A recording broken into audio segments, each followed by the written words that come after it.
तो आज आपको पढ़ाते हैं हम संख्यात्मक नियंत्रण न्यूमेरिकल कंट्रोल के बारे में। जैसे कि हम आपको बताएंगे कि कंट्रोल करना कैसे है, लेकिन न्यूमेरिकल की भाषा में। तो न्यूमेरिकल का मतलब होता है आंकिक और कंट्रोल का मतलब होता है नियंत्रण। तो यहाँ पर हम नियंत्रण करेंगे संख्या का प्रयोग करके। संख्या मतलब 0, 1 अन्य प्रकार की। तो संख्यात्मक सबसे पहले जानते हैं संख्यात्मक नियंत्रण होता क्या है। तो संख्याओं द्वारा नियंत्रण संख्यात्मक नियंत्रण कहलाता है। यह उत्पादन प्रक्रम एवं मशीन टूलों को नियंत्रित करने की प्रक्रिया है, जिसमें नियंत्रण टेप कमांड, विद्युत कमांड या कंप्यूटर द्वारा दिए गए कमांड की सहायता से किया जाता है। मतलब हम जो भी नियंत्रण करेंगे उसमें 3 प्रकार के अवयवों को हम ज्ञात करेंगे। सबसे पहला है नियंत्रण टेप, फिर है आपका विद्युत कमांड और उसके बाद कंप्यूटर द्वारा दिए गए कमांड। तो यहाँ पर नियंत्रण हम देख रहे हैं जो हो रहा है वो एक कंप्यूटर का प्रयोग करके हो रहा है और उसकी सहायता से हम आगे की प्रक्रिया को संचालित करेंगे। तो सबसे पहले हम ये जानें कि एग्जाम में आता है, कई बार पूछा जाता है कि संख्यात्मक नियंत्रण क्या होता है। तो आप सीधे तौर पर लिख सकते हैं कि संख्याओं द्वारा नियंत्रण संख्यात्मक नियंत्रण कहलाता है। और इसको चलाने के लिए या इस प्रक्रम में 3 प्रकार की चीज़ें बहुत महत्वपूर्ण होती हैं। एक आपकी मशीन कंट्रोल यूनिट, दूसरी चीज़ पार्ट प्रोग्रामिंग और तीसरी चीज़ मशीन टूल, जिससे कि उत्पादन की प्रक्रिया आगे की ओर संचालित होती है। फिर हम आते हैं संख्यात्मक नियंत्रण मशीन पर, न्यूमेरिक कंट्रोल मशीन। अभी तक आप जाने संख्यात्मक नियंत्रण, अब हम पढ़ेंगे संख्यात्मक नियंत्रण मशीन। वह मशीन जिसका नियंत्रण निर्देशों के सेट के द्वारा किया जाता है संख्यात्मक नियंत्रण मशीन कहलाता है। निर्देशों के सेट का मतलब होता है हमें किन प्रकार के निर्देश मिल रहे हैं आगे की प्रक्रिया को चलाने के लिए। Step 1, step 2, step 3, step 4, step 5, step wise हम उनका संचालन करते हैं, उनका एक सेट बना लेते हैं और उन्हीं निर्देशों के आधार पर आगे की प्रक्रिया को संचालित करते हैं। और यहाँ पर नियंत्रण जो हो रहा है जो भी होगा नियंत्रण इसमें वो संख्यात्मक नियंत्रण द्वारा ही होगा। और जिस मशीन पर किया जाए उसे कहते हैं संख्यात्मक नियंत्रण मशीन। तो संख्यात्मक नियंत्रण मशीन वह मशीन होती है जिसमें नियंत्रण निर्देशों के सेट के द्वारा किया जाता है। अगर निर्देश हमें सही प्रकार से मिलते रहेंगे तो हमारी प्रक्रिया सही प्रकार से चलती रहेगी। अगर निर्देश हमें सही नहीं मिलते हैं तो हमारी प्रक्रम में विभिन्न प्रकार के अवरोध भी उत्पन्न हो जाएंगे। तो सबसे आगे चलते हैं। निर्देशों के सेट को हम प्रोग्राम कहते हैं। अब आई बात प्रोग्राम क्या होता है। तो हम निर्देश जो भी बना रहे हैं कि आगे की प्रक्रिया को चलाने के लिए, तो उनके सेट को हम प्रोग्राम कहेंगे। जो स्टेप 1, स्टेप 2, स्टेप 3, स्टेप 4, तो जैसे सारे स्टेप हम बना लिए। अब उस स्टेप को अगर हमको कंपाइल करेंगे तो कंपाइलेशन का जो डाटा मिलेगा उसे हम लोग कहते हैं प्रोग्राम। प्रोग्राम में मशीन पर किए जाने वाले प्रक्रम, किसी भी मशीन पर अगर हम प्रक्रम करते हैं तो उसके अंदर हम डाटा फीड करते हैं। अब वो डाटा जो फीड होता है कंप्यूटर की भाषा में उसे हम प्रोग्राम कहते हैं। तो प्रोग्राम के द्वारा ही मशीन के अंदर डाटा को संग्रहित किया जाता है। और वो संग्रहित किस प्रकार से किया जाता है। मशीन का प्रारंभ होना, मशीन का बंद होना, विभिन्न मशीनन प्रक्रम का विवरण। तो हम देख सकते हैं कि मशीन प्रक्रम में मशीन प्रारंभ भी हो रही है, मशीन बंद भी हो रही है और विभिन्न मशीनन प्रक्रम भी उसके में संचालित हो रहे हैं। तो हम देख सकते हैं कि मशीन के क्रियान्वयन के लिए प्रोग्राम अति आवश्यक है। तो प्रोग्राम उसको शुरुआत भी करा रहा है, प्रोग्राम उसको बंद भी कर रहा है और प्रोग्राम विभिन्न प्रकार के मशीन प्रक्रम को भी संचालित कर रहा है।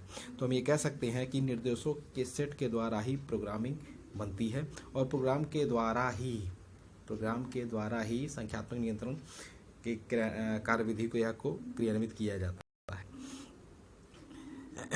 और शॉर्ट भाषा में इसको लिखना चाहो तो हम लिख सकते हैं, ये वह मशीन होती है जिसमें नियंत्रण हमेशा निर्देशों के सेट के द्वारा ही किया जाएगा। अगर सेट नहीं बनेगा, सेट का मतलब होता है instruction, step 1, step 2, step 3, step 4, step 5, अगर सेट नहीं रहेंगे तो हमें आगे की प्रक्रिया को करने के लिए प्रोसेस नहीं समझ में आएगा। तो इसी नाते हम उनका सेट बना लेते हैं कि इस निर्देश के बाद अगला निर्देश, अगले निर्देश के बाद तीसरा निर्देश, तीसरे के बाद चौथा, चौथे के बाद पांचवा। इस प्रकार निर्देशानुसार हम उनका सेट तैयार करके उस कार्य को संपादित करते हैं, जो कि आगे मशीन टूल की ओर जाता है। अब हम इसी के जस्ट आगे चलते हैं। दूसरे नंबर पे संख्यात्मक नियंत्रण मशीन के अवयव, जो कि अति महत्वपूर्ण है और एग्जाम में बहुत सारे सालों में आ भी चुका है। तो सबसे पहला जो अवयव होता है मशीन कंट्रोल यूनिट। सबसे पहले अवयव हमारा है मशीन कंट्रोल यूनिट, दूसरा है पार्ट प्रोग्राम और तीसरा है मशीन टूल। तो सबसे पहले आते हैं मशीन कंट्रोल यूनिट पर। यह संख्यात्मक नियंत्रण का ब्रेन होता है। ब्रेन का मतलब दिमाग होता है, जिसमें सभी आवश्यक हार्डवेयर एवं सॉफ्टवेयर लगे होते हैं, जो प्रोग्राम का अध्ययन करते हैं तथा क्रियान्वयन के लिए निर्देशित करते हैं। अब यहाँ पर लिखा है यह संख्यात्मक नियंत्रण का ब्रेन होता है। ब्रेन का मतलब इसमें सारी चीज़ें स्टोर होती हैं और इसी के द्वारा सारा संचालन होता है, जिसमें सभी आवश्यक हार्डवेयर, जिसे हार्डवेयर का तात्पर्य है जिसे हम टच कर सकते हैं, एवं सॉफ्टवेयर जो हम कंप्यूटर के सॉफ्ट कॉपी को देखते हैं, लगे होते हैं, जो प्रोग्राम का अध्ययन करते हैं तथा क्रियान्वयन के लिए निर्देशित करते हैं। वो प्रोग्राम को पढ़ते हैं, वो प्रोग्राम को पढ़ेंगे, रीड करेंगे और आगे की कार्यविधि को संचालित करेंगे। तो हम ये कह सकते हैं कि कंप्यूटर में जिस प्रकार से सेंट्रल प्रोसेसिंग यूनिट CPU होता है, उसी प्रकार से मशीन कंट्रोल यूनिट आपके न्यूमेरिकल कंट्रोल मशीन का ब्रेन होता है, जो कि सारे क्रिया को संचालित करने का कार्य करता है। अब हम आते हैं कि इसका आगे की ओर क्या गतिविधियां हैं। यह प्रोग्राम एवं मशीन टूल के बीच की कड़ी होती है। जैसा कि हम आपको बता चुके हैं कि संख्यात्मक नियंत्रण के 3 अवयव होते हैं, machine control unit, part programme और मशीन टूल। तो अगर मशीन कंट्रोल यूनिट, ये 2 के बीच की कड़ी होती है, पार्ट प्रोग्राम की और मशीन टूल की। मशीन टूल के मुख्य अवयव होते हैं टेप रीडर, दूसरा है डाटा बफर, तीसरा है सिग्नल आउटपुट चैनल। 3 प्रकार के, अब हम मशीन टूल के भी क्या हैं, 3 प्रकार के अवयव हैं। पहला tape reader, data buffer, signal output channel. Tape reader यह एक इलेक्ट्रोमैकेनिकल उपकरण होता है, इसमें आवश्यक निर्देशों को विभिन्न सिग्नल के रूप में भंडारित किया जाता है। भंडारित करने का मतलब यहाँ पर होता है स्टोर किया जाता है। जब हम उसमें स्टोर करेंगे तो सारी चीज़ें आसानी से चलती रहेंगी, जिसमें आवश्यक दिशा निर्देश हमें प्राप्त होते रहेंगे। जिस प्रकार टेप में कैसेट चलता है और वो उस कैसेट के ऊपर, रील के ऊपर जो भी डाटा फीड होता है वो उसको पढ़ने का कार्य करता है, उसी प्रकार टेप रीडर के ऊपर जो भी डाटा हम फीड करते हैं वो उसको पढ़ता है और आगे की क्रियाविधि को संचालित करता है। दूसरा है डाटा बफर। टेप में भंडारित सिग्नल को ब्लॉक्स के रूप में भंडारित डाटा बफर में किया जाता है। इसमें हम जो भी आपके स्टोरेज, जो भी सिग्नल इसमें स्टोर किया गया टेप के अंदर, उनको ब्लॉक्स के, छोटे छोटे ब्लॉक्स के रूप में हम उनको स्टोर करेंगे, जिससे कि वो छोटे छोटे पैकेट्स के रूप में पड़े रहेंगे।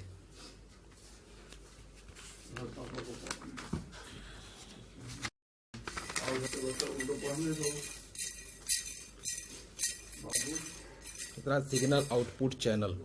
सिग्नल आउटपुट चैनल यह डाटा बफर में भंडारित सिग्नल को सर्वो मोटर से जोड़ता है। जैसा कि यहाँ पर हम देख रहे हैं इनपुट डाटा जो कि हमें मिला है, इनपुट डाटा को हम टेप रीडर में भेजते हैं। टेप रीडर इनपुट के डाटा को पढ़ने का कार्य करता है।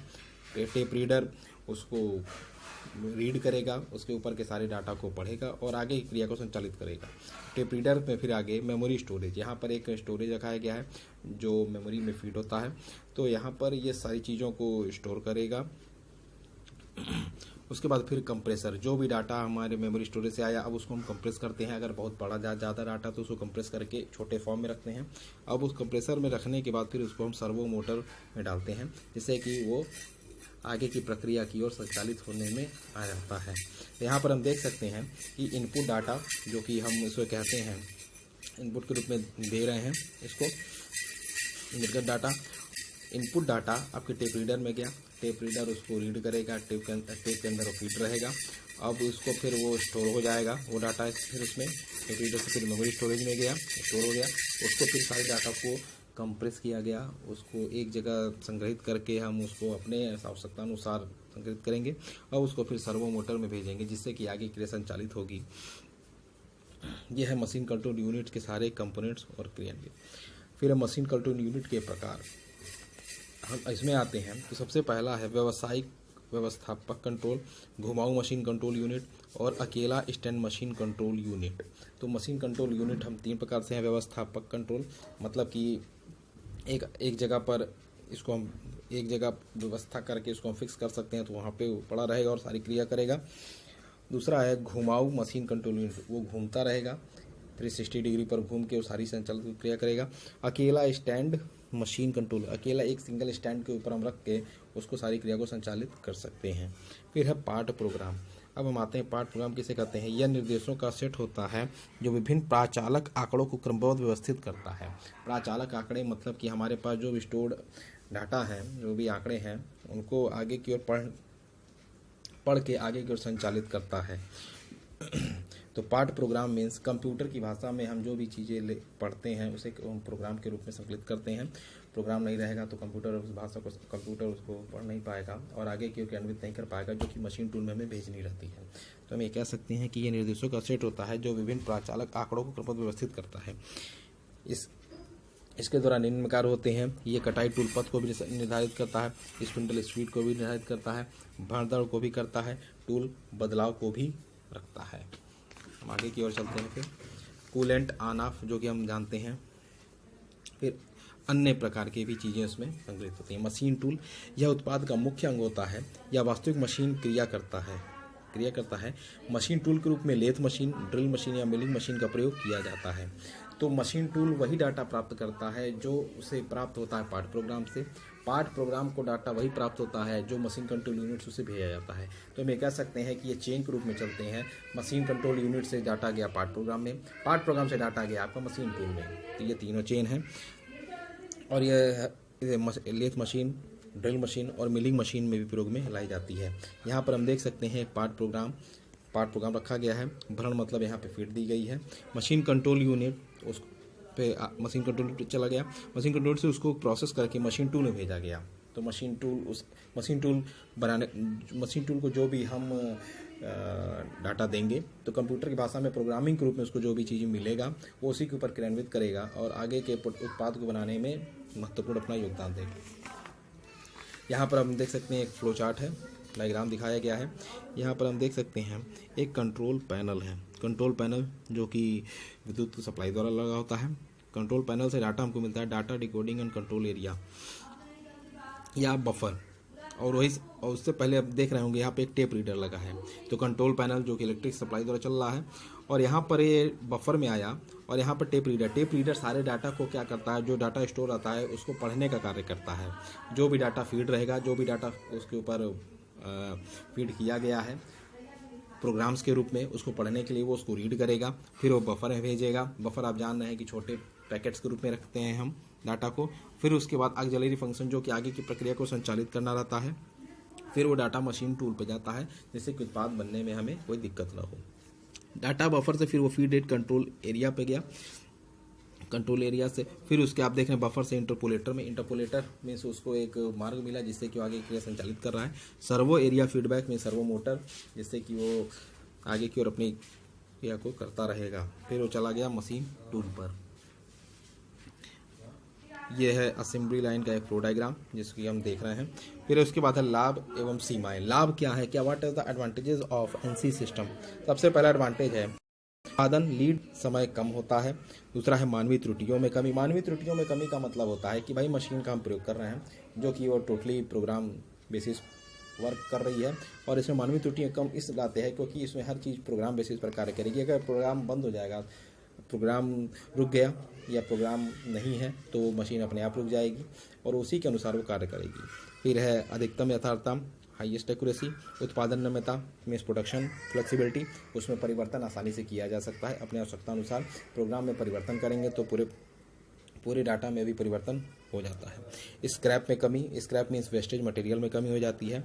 उत्पादकता में बढ़ोतरी, हमारे उत्पादकता में बढ़ोतरी दिन पर दिन होती जाएगी क्योंकि वो प्रोग्राम बेस्ड वर्क सिस्टम है। फिर निम्न टूल लागत, भाई एक ही बार इसको इंस्टॉल करने में जो लागत लगेगी उसके बाद बार बार हम उसको परिवर्तन नहीं कर सकते हैं। एक बार फिक्स कर दिए तो ये आगे की ओर चलता रहेगा। फिर है उच्च ऑपरेटर क्षमता, यहाँ दक्षता। तो यहाँ पर ऑपरेटर की दक्षता हमेशा उच्च होनी चाहिए जिससे कि वो उस उन क्रियाओं को आसानी से समझ सकता है और कर सकता है। तो इस अगर ऑपरेटर दक्ष नहीं होगा तो उसको समझने में दिक्कत का सामना करना पड़ सकता है। तो हम ये कह सकते हैं कि उच्च ऑपरेटर दक्षता होनी चाहिए।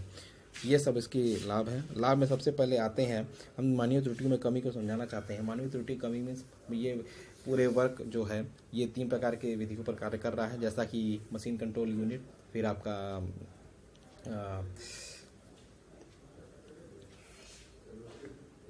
फिर पार्ट प्रोग्राम और मशीन टूल। तो इसमें मानव का उपयोग बहुत ही कम है। उसको संचालित पूरी मशीनें करेंगी। प्रोग्राम सारे मशीन कंट्रोल यूनिट पे होंगे, प्रोग्राम पार्ट प्रोग्राम के द्वारा बनेंगे और वो सारी चीज़ें मशीन टूल के द्वारा संचालित की जाएंगी। इस नाते से मानवीय त्रुटियों में कमी होती है। अधिकतम यथार्थता में हाईएस्ट एक्यूरेसी हमें प्राप्त होती है। जो भी डाटा हमें प्राप्त होगा उसकी एक्यूरेसी हाईएस्ट होगी। उत्पादन नम्यता हमें मिलेगी। फ्लेक्सिबल, कोई अगर प्रोग्राम में हल्का सा भी परिवर्तन हो रहा है तो वो उसके अंदर आराम से परिवर्तित हो सकता है। उसमें सारे प्रोग्राम को परिवर्तित नहीं करना पड़ेगा। स्क्रैप में कमी मीन्स वेस्टेज में मटेरियल, भाई मानव का उपयोग इसमें बहुत कम किया जा रहा है क्योंकि सारी चीज़ें मशीनें पर प्रयोग की जा रही हैं। इस वजह से उसमें स्क्रैप मटेरियल्स का प्रयोग बहुत कम हो जाता है। उत्पादन में बढ़ोतरी दी जाती है क्योंकि जैसे जैसे प्रोग्राम उसमें बनते जाएंगे उस पर उत्पादन की प्रक्रिया तेज होती चली जाएगी और प्रोग्राम जितने ज़्यादा होंगे और उत्पादन उतनी नम्यता से चलता जाएगा। निम्न टूल लागत, एक बार लगाने के बाद उसको बार बार परिवर्तन करने की आवश्यकता नहीं है। सेटअप में समय लगेगा और एक बार सेटअप करने के बाद बार बार हमें टूल कोई चेंज नहीं करना पड़ेगा। उच्च ऑपरेटर दक्षता, जो ऑपरेट उसको करेगा वो पढ़ा लिखा आदमी होना चाहिए, वो दक्ष होना चाहिए, उसको प्रोग्रामिंग पूरी और वो उस चीज़ को सुचारू ढंग से चलाने के लिए आगे हो।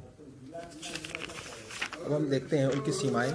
उच्च प्रारंभिक लागत, सबसे पहली चीज़ हम लाते हैं उच्च प्रारंभिक लागत। भाई इसको इस बार क्योंकि ये मशीनों पर आधारित होता है, प्रोग्रामिंग के ऊपर होता है, मशीन टूल्स पर होते हैं और मशीन कंट्रोल यूनिट है जो कि पूरे सॉफ्टवेयर बेसिस पे वर्क करती है। तो इसकी प्रारंभिक लागत उच्च होनी चाहिए जिससे कि उसको आसानी से इंस्टॉल किया जा सके। कारीगर कुशल होने चाहिए और कारीगर अगर कुशल होगा तो उसके लिए भी हमें उसको अच्छा खासा उसको लागत देनी पड़ेगी जिससे कि वो उस कार्य को आसानी से कर सके और पूरे धैर्यता के साथ करे। फिर अनुरक्षण पर उच्च लागत, उसकी मेंटेनेंस पर भी उच्च लागत लगेगा क्योंकि ये पूरा कंप्यूटर बेस्ड टेक्नोलॉजी पर वर्क कर रहा है। इसे हम कह सकते हैं कि मेंटेनेंस का वर्क भी इस पर थोड़ा ज़्यादा ही लगेगा और ये आसानी से उसको हैंडल कर सकता है। फिर विशेष ट्रेनिंग पर लागत, भाई हमको जो भी ट्रेनर हम उसमें रख रहे हैं उन्हें हमें विशिष्ट प्रकार की ट्रेनिंग देनी पड़ेगी। ट्रेनिंग देंगे तो जिससे कि वो उस मशीन को आसानी से चला सकें। उच्च प्रचालन लागत मीन्स उनको प्रोसेसिंग, उनकी जो भी प्रोसेसिंग उनकी रहेगी वो भी अच्छी तरीके से चलती रहे। फिर classification of numerical control system, नियंत्रण लूप के आधार पर, गति नियंत्रण के आधार पर, निर्देशांक पद्धति के आधार पर और शक्ति स्रोत के आधार पर। सबसे पहले देखिए नियंत्रण लूप के आधार पर, उसको हम नियंत्रित 2 प्रकार से करते हैं। सबसे पहले ओपन लूप कंट्रोल, उसके बाद फिर close loop control. Open loop control जैसा कि हम जानते हैं कि 2 प्रकार से होता है, ओपन लूप और क्लोज लूप। ओपन लूप हमेशा हम इसको one way system, communication system कहते हैं, जहाँ पर इनपुट का आउटपुट से कोई भी कनेक्शन नहीं होता है, इसमें कोई भी फीडबैक डिवाइस नहीं लगी होती है और ये आसानी से वर्क कर सकता है। तो उसी प्रकार से होता है आपका क्लोज लूप कंट्रोल सिस्टम, इसे फीडबैक सिस्टम भी कहते हैं क्योंकि इसमें फीडबैक लगा होता है जो कि सारे एरर्स को आसानी से हैंडल कर सकता है और सारे एरर्स को हैंडल करने के लिए इसमें फीडबैक चैनल भी लगाया जाता है और इसमें हमेशा आउटपुट का संपर्क सीधे इनपुट से होता है जिससे कि हमें सारे प्रकार के एरर्स ज्ञात हो जाते हैं। गति नियंत्रण के आधार पर, यहाँ पर गति नियंत्रण का मतलब होता है कि यहाँ पर जो भी चीज़ें हम सर्वो मोटर्स के रूप में लगा रहे हैं वो गति के आधार पर कार्य करें। गति नियंत्रण के आधार पर इसमें हमेशा हम पॉइंट टू पॉइंट सिस्टम का भी यूज करते हैं, लीनियर लाइन का भी यूज करते हैं। निर्देशांक पद्धति के आधार, कोऑर्डिनेट सिस्टम के आधार पर हम इसमें यूज करते हैं। शक्ति स्रोत के आधार पर, शक्ति स्रोतों के आधार पर भी इनका वर्गीकरण किया गया है। तो अगर हम ऐसे सिस्टम को मानते हैं तो ऐसे सिस्टम हमारे वर्क को और आसान कर देता है और उसकी सारी चीज़ों को वो समझ सकता है जैसा कि आसानी से उसको हम समझा जा सके। फिर अगली चीज़ है असेंबली लाइन। अब हम देखते हैं असेंबली लाइन किस प्रकार से हमारे सीएससी में यूज किया जा रहा है। असेंबली का मतलब होता है अगर कई चीज़ें अलग अलग जगह पर हैं तो उनको एक जगह पर लाकर जोड़ने की क्रिया। हम जानते हैं कि उत्पादन में स्वचालन के आ जाने से स्वचालित प्रवाह लाइनों का प्रयोग किया जाने लगा।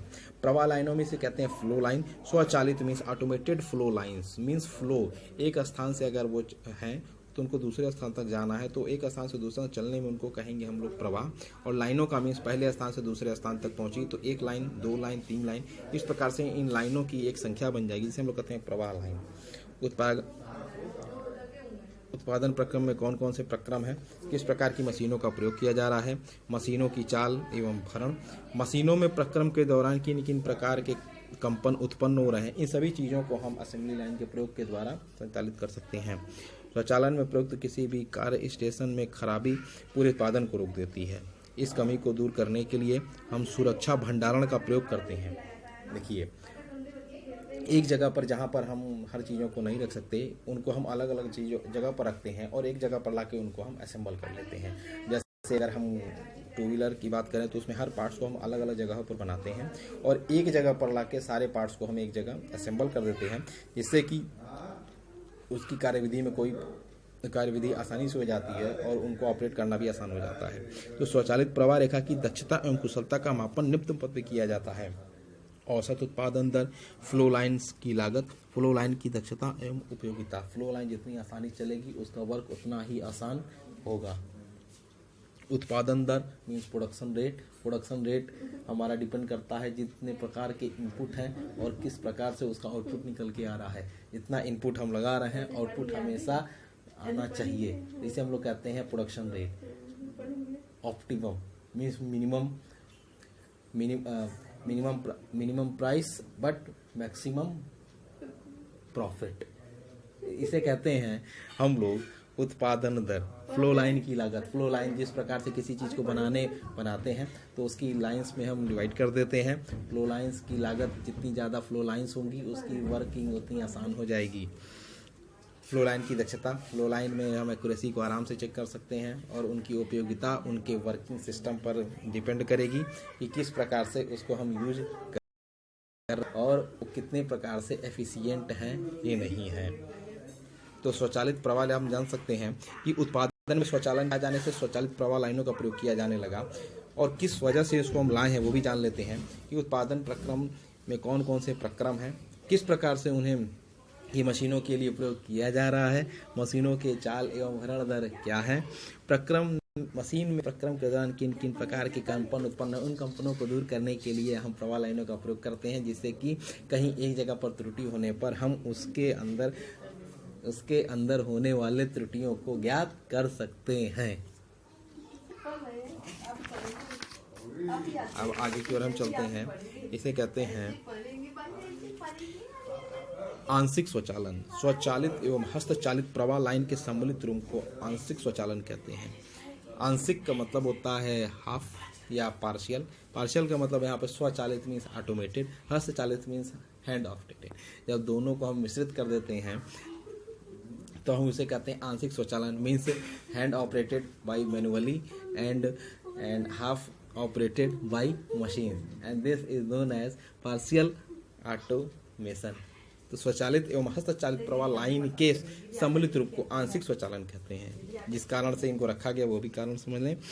आर्थिक नीतियाँ, स्वचालित प्रवाह लाइन के लिए सर्वप्रथम कुछ हस्तचालित कार्य स्टेशनों का प्रयोग किया जाता है, जिससे कि दोनों प्रकार के हमारे कार्य हो सकें, एक मानव द्वारा भी और एक मशीन के द्वारा भी। सुरक्षा भंडार सहित स्वचालित फ्लो लाइन। सुरक्षा भंडार में हम उसमें पूरे प्रकार के सुरक्षा साधनों का प्रयोग करते हैं, जिससे कि स्वचालित फ्लो लाइन में किसी प्रकार की कोई त्रुटि ना हो, जिन्हें आसानी से हम एक जगह पर हैंडल कर सकें। फिर है समूह तकनीक, ग्रुप टेक्नोलॉजी। 1990 के दशक में जब विनिर्माण का मानकीकरण प्रारंभ हुआ तब यह कोशिश किया गया कि पदार्थ हस्तांतरण, परिवहन लागत एवं समय कम किया जाए, जिससे उत्पादन की लागत एवं समय कम हो। इसके लिए एक प्रकार एवं विशिष्टियों के उत्पादन अवयव एवं टूल को एक बार में मटेरियल हैंडलिंग ट्रांसपोर्टेशन के लिए रखा गया। इस तथ्य ने ही समूह तकनीक को विकसित किया, जिसे कहते हैं ग्रुप टेक्नोलॉजी। तो समूह टेक्नोलॉजी, ग्रुप टेक्नोलॉजी एक प्रबंध का सिद्धांत है जिससे एक समान क्रिया एक बार में संपन्न की जाती है, जिसके अंतर्गत एक डायमेंशन, एक संरचना आदि के अवयव को एक साथ व्यवस्थित किया जाता है। मतलब उनको एक ग्रुप में बांट दिया जाता है, अगर समान प्रकार के तो ग्रुप में बांट के उनके ऊपर सारी चीज़ों को क्रियान्वित किया जाएगा। और इस टेक्नोलॉजी को हम लोग कहते हैं ग्रुप टेक्नोलॉजी। मीन्स समान प्रकार की विमाएँ, समान प्रकार की विमाओं को, समान प्रकार के संरचना आदि को या उनके अवयव को एक साथ व्यवस्थित करके एक स्थान पर रखकर उनके ऊपर तकनीक का प्रयोग करना ही ग्रुप टेक्नोलॉजी कहलाता है। तो समूह तकनीक में विनिर्माण को विभिन्न छोटे छोटे मशीनों के समूहों में बांट लिया जाता है तथा प्रत्येक मशीनों के समूह को हम सेल कहते हैं। मीन्स समूह तकनीक में जो भी हम प्रोडक्शन कर रहे हैं, जो भी मैन्युफैक्चरिंग हम कर रहे हैं, छोटे छोटे मशीनों के समूहों में बांट दिया जाता है तथा उन मशीनों का एक समूह बना दिया जाता है। अगर 20 मशीन है तो 5-5 मशीन का एक ग्रुप बना दिया जाएगा। इस प्रकार 4 ग्रुप बन जाएंगे और उन ग्रुपों में उनको बांट दिया जाएगा और उन चारों मशीनों के एक ग्रुप को हम कहते हैं सेल। तो अगर 20 मशीनें हैं और 4-4 के ग्रुप में अगर हम बांट दें तो उन्हें हम कहेंगे 4 प्रकार के सेल। एक सेल में 5 प्रकार की मशीनों का प्रयोग किया जाएगा। तो समूह तकनीक में विनिर्माण को विभिन्न छोटे छोटे मशीनों के समूह में बांट दिया जाता है तथा प्रत्येक मशीनों के समूह को हम सेल कहते हैं। समूह तकनीक को सेलुलर मैन्युफैक्चरिंग जाना जाता है क्योंकि छोटे छोटे सेल्स में बढ़ जा रहे हैं। इसमें सभी सेल एक विशिष्ट पार्ट के लिए बने होते हैं जिसे हम फैमिली कहते हैं। किसी एक पार्ट को बनाने के लिए समान प्रकार की प्रक्रियाएं, संचालन और अवयवों को एक साथ जब रखा जाता है तो उनका एक ग्रुप बन जाता है और उन ग्रुपों के आधार पर उनको हम कहते हैं फैमिली। समूह तकनीक को पार्ट फैमिली की विशेषताओं के अनुरूप लागू किया जाता है। तो हम ये कह सकते हैं कि समूह तकनीक में एक विमान, एक संरचना आदि के अवयव को एक साथ व्यवस्थित किया जाता है। अगर 4 प्रकार के अवयव हैं तो 4 प्रकार के अवयव और बहुत उनकी संख्या ज़्यादा है तो उन चारों प्रकार के अवयवों को उनके संरचना एवं अनुरूप के अनुसार एक जगह पर व्यवस्थित करके रख दिया जाएगा जिससे कि आगे की प्रक्रिया संचालित हो सके। अगर 4-5 प्रकार की मशीनें हैं और अलग अलग हैं तो उनके ग्रुप को भी बांट दिया जाएगा जिससे कि उनका एक प्रकार का सेल बन जाए और वो आगे की क्रिया को संचालित करें। तो समूह तकनीक बहुत अच्छी तकनीक है जो कि ऑटोमेटेड सिस्टम में अप्लाई की गई है जिससे कि कार्य आसान हो जाए और उनका समूह उनके संरचना के एक रूप के आधार पर किया जा सके। इनकी विशेषताएं ज्यामितीय लक्षण के आधार पर निर्धारित की जाती हैं। ज्यामितीय लक्षण निम्न पर आधारित होता है: पार्ट का साइज, पार्ट का आकार, पार्ट का साइज। जिस प्रकार पार्ट का साइज होगा उसी प्रकार से उनके ग्रुप्स को भी हम डिवाइड करेंगे। पार्ट का आकार जिस प्रकार होगा उनके आकार को भी एक प्रकार हम व्यवस्थित करेंगे। जैसे अगर साइज एक प्रकार के हैं तो उनके साइज का अलग पार्ट, उन पार्ट्स के साइज का अलग ग्रुप रखेंगे। अगर उनका आकार अलग है तो उन पार्ट्स के आकार को हम अलग रखेंगे। तो इनका प्रक्रम का प्रकार, मशीन टूल, प्रक्रम का क्रम, प्रक्रम की कुल संख्या, ये सभी चीज़ें ग्रुप टेक्नोलॉजी के अंतर्गत निर्धारित रहती हैं। तो अब हम यही चीज़ कहते हैं कि ग्रुप टेक्नोलॉजी के द्वारा हम स्वचालन की प्रक्रिया को और आसानी से समझ सकते हैं क्योंकि स्वचालन की प्रक्रिया में 3 ब्रांचों का प्रयोग हमेशा किया गया है जो कि मैकेनिकल इंजीनियरिंग, इलेक्ट्रिकल इंजीनियरिंग और कंप्यूटर साइंस इंजीनियरिंग। इन तीनों का प्रयोग करके हम स्वचालन की प्रक्रिया करते हैं और समूह टेक्नोलॉजी का प्रयोग करके हम एक प्रकार की संरचना वाले आकारों को एक ग्रुप में व्यवस्थित करके उनके ऊपर तकनीक का प्रयोग करके हम आगे की प्रक्रिया को संचालित करते हैं और जिसे हम लोग कहते हैं ग्रुप टेक्नोलॉजी। तो ग्रुप टेक्नोलॉजी द्वारा बहुत बड़े आकार के पार्ट्स को भी छोटे छोटे ग्रुपों में एक समान वाले व्यवस्थित करके उनको आसानी से एक स्थान पर असेंबल किया जा सकता है और उनके पार्ट्स का निर्माण किया जा सकता है। तो ग्रुप टेक्नोलॉजी का जो मेन उद्देश्य यही है कि इनको एक छोटे से सेल्स के रूप में डिवाइड करके और इन सारे सेल्स को एक फैमिली ग्रुप में रख के उनका निर्माण किया जाए जैसा कि हमारी आवश्यकता रहती है। तो हम कह सकते हैं कि समूह तकनीक में विनिर्माण का मानकीकरण तब हुआ जब हमें पदार्थ के हस्तांतरण एवं परिवहन लागत एवं समय को देखना था। भाई इनमें परिवहन की लागत भी कम हो रही है, हस्तांतरण की प्रक्रिया भी हमें कम हो जा रही है। क्यों? क्योंकि हस्तांतरण की प्रक्रिया इसलिए कम हो जा रही है क्योंकि सभी एक प्रकार की संरचना वालों को एक तरफ रख दिया गया और उनका हस्तांतरण भी एक तरफ कर दिया गया, और उनको एक स्थान से दूसरे स्थान तक ले जाने में जो परिवहन लागत भी हमारी लग रही है वो भी कम लग रही है। जिस प्रकार हम कह सकते हैं कि जिसके एक प्रकार के एवं विशिष्टियों के उत्पादन अवयव एवं टूल को एक बार में मटेरियल हैंडलिंग ट्रांसपोर्टेशन किया जाए, इससे कि उनकी लागत भी कम हो जाएगी और एक समूह में बांटकर उनको आसानी से क्रियान्वित भी किया जा सकता है।